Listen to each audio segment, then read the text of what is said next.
Hello दोस्तों, आप सबका एक बार से फिर स्वागत है आप सबके चैनल लता एसोसिएट में।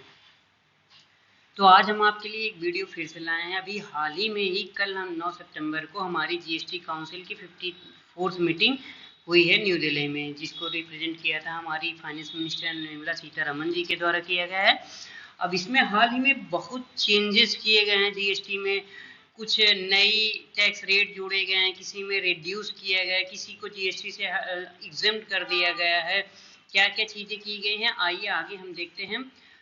वीडियो शुरू करने से पहले अगर आप चैनल पे नए हैं तो चैनल को सब्सक्राइब कीजिएगा, वीडियो को लाइक कीजिएगा और वीडियो को पूरा एंड तक देखिएगा। आपके लिए बहुत सारी इन्फॉर्मेशन लेके आए हैं। तो चलिए शुरू करते हैं वीडियो। ये हमारी पीआईबी की पहली न्यूज़ दी गई है। पीआईबी की न्यूज़ का जो पीडीएफ है वहाँ पे मैंने आपको ले गए हैं। क्या लिखा गया मैं पढ़ के पहले बता देता हूँ, फिर आपको मैं शार्ट में भी समझा दूंगा क्या क्या चीज़ें चेंज हुआ है। Recommendation during the 54th meeting of GST council. GST Council recommend group of ministers on life and health insurance related GST with existing group of ministers on rate rationalization to submit to report of end of October 2024। GST अभी हाँ मतलब health insurance के जो उस पर health insurance जब हमारा पूरा होता है तो उसको जो मेडिक्लेम करने के लिए उस पर हमारे परसेंट आप 18% जीएसटी लगता है। तो बहुत सारी उम्मीद लगाई गई थी कि हेल्थ इंश्योरेंस पे हमारी जीएसटी को या तो ख़त्म कर दिया जाएगा या तो उस पर टैक्स रेट को रिड्यूस किया जाएगा। उसी के लिए एक ही हेडलाइन ये आई है। फिर दूसरा क्या है, GST council recommendation formation group of minister study the return study the future of compensation cess. Group of minister इसको स्टडी करेंगे, उसके बाद अपनी रिपोर्ट 1 अक्टूबर 2024 तक इनको पेश करने के लिए बोला गया है। तीसरी हेडलाइन क्या दिया गया है, GST council recommend to exempt supply of research and development services by government entities or research of association, university, college or other institution notified under section 35 of income tax act using government or private grant।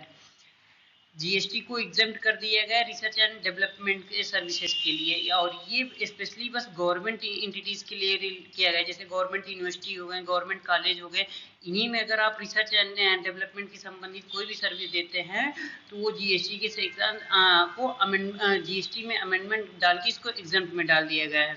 ये income tax में जैसे follow होता है वैसे इसमें भी किया गया है। GST council recommend the reduction of the GST rate cancer drug. Cancer drug को हमारे देश में कैंसर के खतरे को कम करने के लिए तो जीएसटी के रेट को जो कैंसर ड्रग मेडिसिन पे 12% से घटाकर 5% मेडिसिन में रख दिया गया है। GST council recommend the roll out of the pilot for the B2C invoicing. B2C के लिए भी ई इनवाइसिंग अप्लीकेबल हो गया है हमारे इस जीएसटी 54th काउंसिल मीटिंग के द्वारा। आइए हम पूरा ब्रीफ में देख लेते हैं। पहला क्या दिया गया, गुड्स के लिए दिया गया। इसमें हमारी चीज में क्या दिया गया इसको देखते हैं। नमकीन and एक्सट्रायूड expanded the survey food product, the GST rate of the extracted and expanded product survey and salted other than unfired and uncooked snack plates by whatever name called manufacturer through process of the extraction falling under section HSN। ये दिया गया 1905 3005 3090 30। Reduce the rate from the 18% से 12% कर दिया गया है। और किसमें किया गया है इसको घटा के, नमकीन में, भुजिया में, मिक्सचर में, चबैना में किया गया है। यानी अगर आपको रोस्टेड जो बेचते हैं, जैसे हमको हमारे नमकीन को उसको रोस्ट किया जाता है, चबैना को हमारे को रोस्ट किया जाता है, तो उसमें पहले 18% जीएसटी लगती थी इस HSN कोड के द्वारा 1905 के थ्रू लगती थी, लेकिन अब इसको घटा के 12% में कर दिया गया है। और जो अनरोस्टेड हैं, यहाँ पे ये दिया गया जो अनकुक्ड या अनरोस्टेड हैं उसमें अभी भी 5% लग रहा है। उसका HSN कोड भी दिया गया है 2106 में इसमें दिया गया है। तो क्लियरिफाई कर दिया गया है, ये क्लियरिफाई कर दिया गया है कि 12% लगेगा जो रोस्टेड होते हैं, जो नमकीन रोस्टेड होती हैं, जो साल्ट जिसमें मिला होता है उसमें ये बोला गया है कि ये 12% में आएंगे, और जो अनरोस्टेड हैं उसमें ये 5% आएंगे पहले की तरह। और ये प्रोस्पेक्टिवली लगाए यानी अब से आगे से लगाया जाएगा, पहले से नहीं, रेट्रोस्पेक्टिव नहीं लगाया गया है। ये दूसरा कैंसर ड्रग के लिए गया, the GST rate cancer drug namely ये to be reduced of the 12% to 5%। Cancer drug medicine में को हमारे जो जीएसटी रेट लगती थी वो पहले 12% लगती थी, अब उसको घटा के 5% कर दिया गया, क्योंकि कैंसर हमारे देश में ज़्यादातर फैल रहा है, तो उसके मेडिसिन पहले काफ़ी हाईली कॉस्टेड होती थी, अब उसको पहले इस पर कस्टम ड्यूटी कम किया गया, अब उस पर 12% से घटाकर 5% कम कर दिया, जिससे हमारे लोअर क्लास के लोग को भी इसकी छूट मिल सके। नहीं तो कई बार वो दवा को ही अफोर्ड नहीं कर पाते हैं, इस वजह से वो दवा ही नहीं कराते हैं। इस वजह से हमारी गवर्नमेंट एक इनिशिएटिव ली है कि पहले इसमें कस्टम ड्यूटी कम की है, फिर उसके बाद इसमें जीएसटी रेट को भी घटा दी है।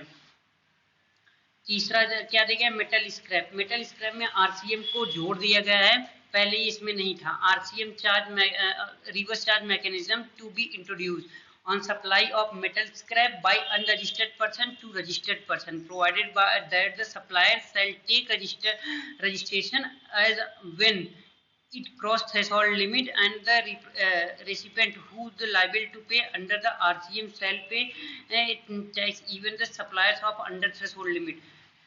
मेटल स्क्रैप में अगर अनरजिस्टर्ड पर्सन से कोई रजिस्टर्ड पर्सन खरीदता है तो उसका टैक्स खुद ही पे करना पड़ता है। आरसीएम क्या होता है, आरसीएम में होता है कि हम किसी अनरजिस्टर्ड पर्सन से, अगर हम जैसे मान लीजिए हम रजिस्टर्ड पर्सन हम मैंने किसी अनरजिस्टर्ड पर्सन से कोई चीज़ खरीदे थे, उसका टैक्स मुझे खुद पे करना पड़ता है, तो उसको आरसीएम बोलते हैं। जैसे आरसीएम में पहले ही लग चुका है, बालू में आरसीएम लग जाता है, रिवर सैंड में गिट्टी में लग जाता है आरसीएम लग जाता है, तो इन सब चीज़ों को हमको आरसीएम लगता है। तो आरसीएम में अब मेटल स्क्रैप को भी ला दिया गया, अभी आगे एक भी लाया गया, आरसीएम को एक बढ़ाया गया है, अभी उसको भी देखते हैं। सर्विसेज में है, ये गुड्स में अभी हमारे मेटल स्क्रैप में भी आ गया है, अब आरसीएम इंट्रोड्यूस हो गया है। टीडीएस रेट 2% के रेट से कटेगा रजिस्टर्ड पर्सन B2B में। एक आगे क्या दिया गया है, चौथा क्या दिया गया है, roof mountain package unit air conditioner machines for railways to clarify that the roof mountain package unit and air conditioner machines for railways would be the classified the HSN 84015 ये attracting for GST rate of 28% है। तो इस air condition machine railway में जो use होती हैं और roof mountain package unit, इस पे जीएसटी रेट को 28% कर दिया गया है। पांचवा क्या किया गया है, कार एंड मोटरसाइकिल सीट्स के पांचवा क्या दिए गए, कार एंड मोटरसाइकिल सीट्स पे। अब इसको पढ़ लेते हैं पहले।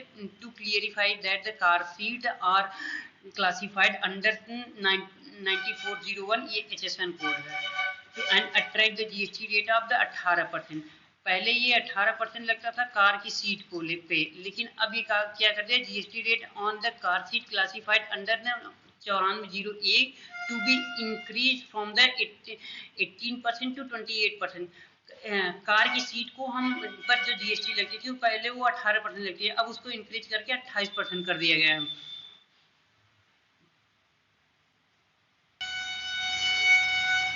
और हमारी जो मोटरसाइकिल की सीट है, मोटरसाइकिल की सीट पे पहले भी 28% लगता था, अब भी 28% लगेगा, लेकिन पहले कार की सीट पे 18% लगता था, अब उसको बढ़ा के 28% कर दिया गया।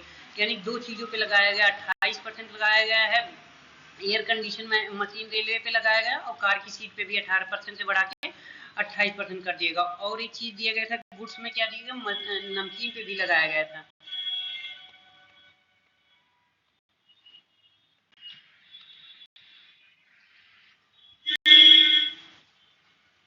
अब सर्विसेज का देख लेते हैं। सर्विसेज में क्या देगा, life and health insurance.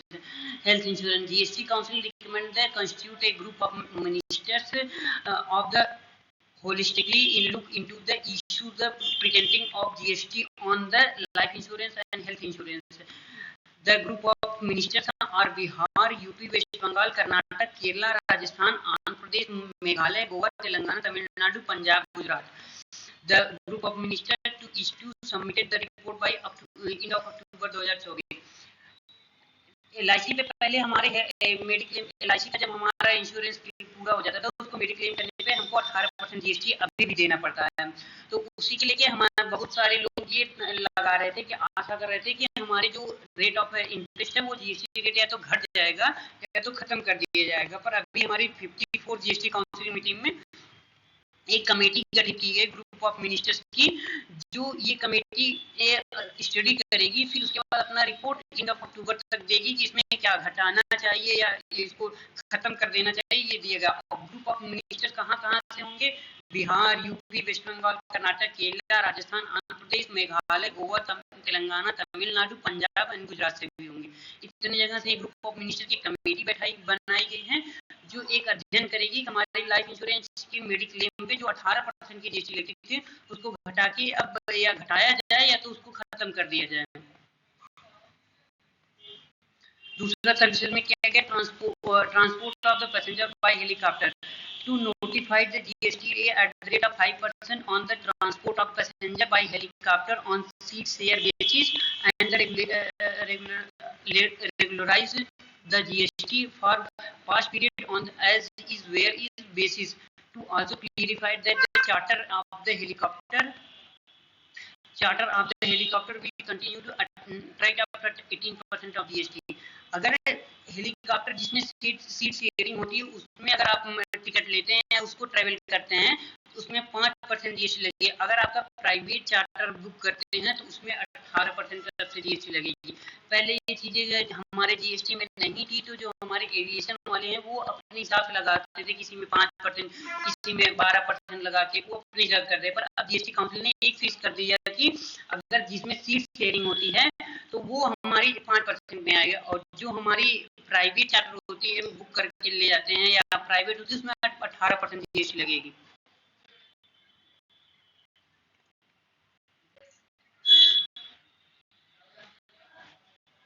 Flying training course, अब इसमें एग्जाम कर दिया गया है फ्लाइंग ट्रेनिंग कोर्स में, to clarify by way of the circular that the approving flying training courses conducted by DCGCA approved flying training organization are exempted from the levy of GST। तो flying training course जहाँ हमारे जहाज वगैरह को उड़ाने के लिए सिखाए जाते हैं, जहाँ पायलट विमान होते हैं, वहाँ पे ये चीजों को अब एग्जाम कर दिया, उनके फीस में एग्जाम कर दिया गया। चौथा क्या दिया गया? जीएसटी से एग्जाम कर दिया गया। चौथे क्या दिया गया? Supply of research and development. GST Council recommend the exempt supply of research and development services by the government entity or the research association, university, college and other institution notified under section clause 1, 2nd and 3rd of the subsection 1st and section 35 of Income Tax Act 1961। Income tax act 1961 के तहत अब उसको भी GST में implement करके ये exam कर दिया गया जी कि R&D रिसर्च एंड डेवलपमेंट के लिए जो भी गवर्नमेंट संस्थाएं हैं उनके शोध संस्थानों पे जो जीएसटी लगती थी, अब उसको खत्म कर दिया गया है। लेकिन प्राइवेट संस्थानों के लिए अभी भी है। एप्लीकेशन सर्विसेज के लिए भी कुछ न्यूज आई है, देख लेते हैं क्या। To clarify that the application services provided the educational board like CBSE are taxable, however the exempted application services provided by the state central education board, educational council and other similarly placed bodies to government school and prospectively। ये जितने ये exam किए गए हैं government के लिए exam किए हैं, जितने सारे दिए गए हैं ये सारी चीजें गवर्नमेंट एंटिटीज अगर हैं तो उनके लिए एग्जाम कर दिए गए। और ये जो दिया गया to clarify way of circular that the application services provided by university there the constitution college are not covered with in the ambit of the examination provided educational institute notification 2017 date ये 28/2017 on the GST rate at 13% of applicable to application services provided by university।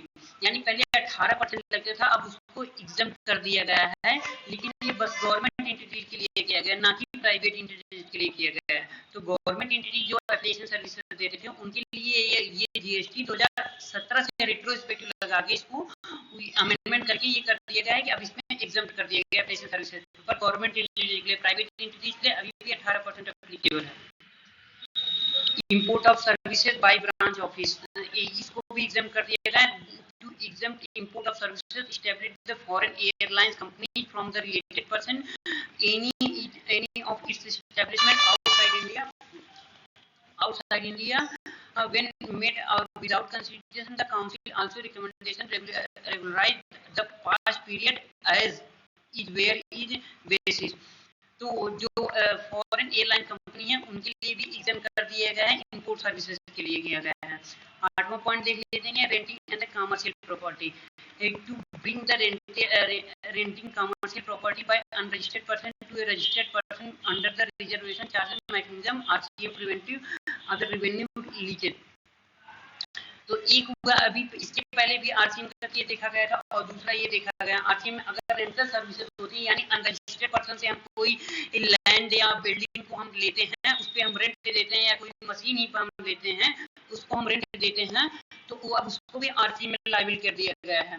पहले ऐसा नहीं होता था, पहले ये चीजें RCM में नहीं थी, लेकिन अब आरसीएम में डाल दिया गया कि हमको अनरजिस्टर्ड पर्सन से अगर हम कोई चीज लेते हैं या रेंट पे लेते हैं तो हमको उसका टैक्स खुद ही पे करना पड़ता है। जैसे बैंक ही हमारी होती हैं, बैंक हमारी शाखाएं ओपन करती हैं, तो वो कहीं न कहीं किसी लोकल बॉडी से ये अपनी बैंक ओपन करने के लिए अपनी बिल्डिंग को किराए पर लेती हैं या किराए पर लेती हैं, तो किराया जो पे करती हैं अब उसको आरसीएम यानी अब उस पर जो जीएसटी का रेट लगेगा वो खुद ही पे करना पड़ेगा, ना कि अनरजिस्टर्ड पर्सन को पे करना पड़ेगा।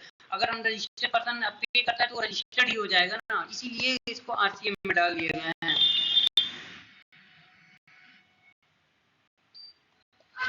कुछ और चेंजेस हुए हैं, इसको देख लेते हैं। To regularise the GST liability the past period where the basis of the filling distribution and the sub distributor the principal basis of the distributor GST liability कर दिया गया, film distributor and sub distributor पे कर दिया गया। To exempt the supply of the services such as the application fees of the providing electricity connection, rental charges against the electricity meters, testing fees of for meter transformer, labor charges for the customer for shifting of meter services line to charge for the duplicate bills, etc.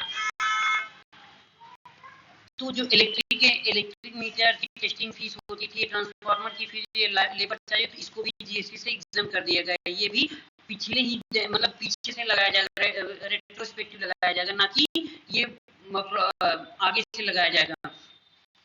अभी हमारी GST council अभी सब चीजों के लिए circular या notification देगी, तभी सारी चीजें क्लियर होगी कि किसी पे क्या है। ये तो अभी एक कल ही समरी दिया गया है, हमारे पीआईबी की न्यूज पे आई है। बाकी मैं अगर जैसे जैसे आएगा मैं आप लोग के लिए वीडियो लाता रहूंगा। तो इसको भी हम देख लेते हैं। Measures offer facility amnesty scheme के लिए गया, procedure of and the condition of the waiver of interest or penalty or both is respect of the tax demand under section 73 CGST Act 2017 for the financial year 2017-18, 18-19 and 19 as per section 128A of CGST Act 2017. The GST Council recommend the instructions of the Rule 164 is the CGST Act Rules 2017 along the certain forms providing for the procedures and the conditions for availment of the benefit of waivers of interest penalty both relating of taxes demand under section 73 of CGST Act and the preventing of the financial year 2017-18, 18-19 as per section 128 of CGST Act। Amnesty scheme के तहत जो भी 2017, 18, 18-19 financial year के 2017, 2018, 2019 में जिनका भी tax GSTR 1, GSTR 3, GSTR 2A और GSTR 3B में मिसमैच है, उनके जो भी मिसमैच है उनको अगर मैं या किसी चीज के लिए उनकी नोटिस लगी है तो उसको उनके इंटरेस्ट और पेनल्टी माफ कर दिया गया है, वो अपना मूल टैक्स ही जमा करके आप इस स्कीम का फायदा उठा सकते हैं। बहुत सारे पेंडिंग केस पड़े हैं अभी हाल ही में 2017, 18, 19, 20 के सारे नोटिस इशू किए गए थे, RC01 इशू किया गया था जिसमें टैक्स लायबिलिटी का हमारा मिसमैच पाया गया था। तो इसीलिए हमारे जीएसटी काउंसिल द्वारा ये लाया गया है कि आप अपने मूल टैक्स को जमा कर दीजिए, गवर्नमेंट आपकी पेनल्टी और जो इंटरेस्ट लगता है उसको माफ कर दिया जाएगा गवर्नमेंट के थ्रू। और इस चीज की मैं पहले ही आपको अपने इंस्टाग्राम चैनल पे दे चुका हूँ, जिसका मैं आपको एक स्क्रीनशॉट शेयर कर दिया हूँ। Providing a mechanism implementation of the newly insert subsection 5 and subsection 6 in the section 16 of GST Act 2017। तो नए सेक्शन ऐड किए गए हैं 16 में। सबसेक्शन 5 सबसेक्शन 6 आईटीसी के लिए होता है, रॉन्ग आईटीसी क्लेम करते हैं, उससे बचने के लिए हमको ये दिया गया सेक्शन को जोड़ा दिया गया है। कुछ चीजों में सरकार अभी सर्कुलर लाने के लिए रोकी है, जिसको सर्कुलर आएगा तभी दिया जाएगा। क्या क्या दिया गया है? Classification of the place of supply advertising services providing by the Indian advertising company and foreign entity, इसके सर्कुलर आएगा तभी चीजें क्लियर हो पाएंगी। Clarification regarding the availability of input tax credit demo vehicles by the dealers of the vehicles manufacturers, इसके लिए भी demo vehicles के लिए आईटीसी कैसे क्लेम करेंगे, इस पे भी अभी सर्कुलर आएगा। तो इसके लिए अभी आपको हमको वेट करना पड़ेगा कि फिर जब सर्कुलर आएगा तभी ये चीजें क्लियर करेगी government. Clarification of place of supply data hosting services provided by the service provider located in the Indian cloud computing services provided located outside India, इसके लिए भी अभी हमारे जीएसटी काउंसिल द्वारा एक सर्कुलर या नोटिफिकेशन लाया जाएगा। मेजर दो चेंज हुए हैं, एक B2C ई इनवॉइसिंग हुआ था, एक एमनेस्टी स्कीम के लिए था। B2C ई इनवॉइसिंग क्या है? पहले B2B के ई इनवॉइसिंग लाई गई थी। B2B ई इनवॉइसिंग कभी एप्लीकेबल होती है जब जिनका मतलब जब से जीएसटी लिया है किसी भी फाइनेंशियल ईयर में उनका टर्नओवर 5 करोड़ से एक्सीड कर जाता था, तो उनको B2B में ही ई इनवॉइसिंग करनी मैंडेटरी कर दिया गया था। लेकिन अब गवर्नमेंट ने B2B ई इनवॉइसिंग के सक्सेस के बाद अब B2C में भी ई इनवॉइसिंग ला दी है। अभी तक ये वॉलंटरी बेसिस पे लाया गया है, selected sector and selected state level voluntary basis है, ना कि सबके लिए। लेकिन कुछ दिनों में हमको हाल ही में 6-7 महीने में देखने को मिलेगा कि सारे मतलब पूरे होल स्टेट में जितने भी स्टेट में सबके लिए B2B की तरह ही B2C इनवॉइसिंग को मैंडेटरी कर दिया जाएगा। और दूसरा क्या जाएगा, invoice management system and new ledger, ये तो अभी हाल ही में जीएसटी के द्वारा एप्लीकेबल भी कर दिया गया है। GST Council also took the note of the agenda of the enhancement being made by existing GST return and architecture. These enhancement including the introduction of the reversal mechanism ledger, जो RCM का नया laser हमारे GST portal पे जोड़ा गया है। Input tax credit का laser जो जोड़ा गया है ये भी जोड़ा गया है। अभी हाल ही में ये सब 1 सितंबर तक आपको देखने को मिल जाएंगे। इनवॉइस मैनेजमेंट सिस्टम IMS जो ये अक्टूबर में देखने को आपको मिलेगा। ये सब चीजें पहले ही आ चुकी है, ये इस पे बस मुहर लगाया गया है। पर B2C का जो है ये नई चीजें लाई गई हैं। अब आगे जीएसटी डिपार्टमेंट के द्वारा क्या क्या चीजें किया जाएगा वो अभी सर्कुलर या नोटिफिकेशन जैसे जैसे आएगा वो सारी चीजें क्लियर हो जाएंगी। अभी एक साथ सारी सर्कुलर नहीं आया है, न सर्कुलर एक साथ आएगा। अभी हमको कम से कम 15 से 20 दिन का वेट करना पड़ेगा। जो चीजें की सर्कुलर आएगी एमनेस्टी स्कीम के लिए या B2C इनवॉइसिंग के लिए, लाइफ इंश्योरेंस के लिए जो चीजें लाई गई हैं, एनर्जी के लिए जो चीजें सब किया गया है, सारी चीजें किसी पे जो बढ़ाए गए हैं, सब में जितने सर्कुलर आएंगे नोटिफिकेशन आएंगे हम आपके साथ शेयर करते रहेंगे। तो बिना सर्कुलर नोटिफिकेशन के ना हमारे डिपार्टमेंट मानने के लिए तैयार ना हमारे पोर्टल पे अपडेट होगा। तो जैसे ही सर्कुलर आएगा तभी उसकी बाकी चीजें ही सारी चीजें शुरू होंगी। अच्छा, एमनेस्टी स्कीम को जो किया गया वो 1 नवंबर 2024 से शुरू होगा और 21 मार्च 2025 तक ही रहेगा। उसके बीच में आप सारा टैक्स आप पे करके उस चीज का छूट क्लेम कर सकते हैं। वीडियो अगर पसंद आया हो तो वीडियो को लाइक करिएगा, चैनल को सब्सक्राइब कीजिएगा और शेयर कर दीजिएगा। अब वीडियो में अगर आपको कुछ चीज नहीं समझ में आया तो आप कमेंट बॉक्स में जाके कमेंट कर सकते हैं, मैं सारे कमेंट का रिप्लाई करने की कोशिश करूंगा। वीडियो देखने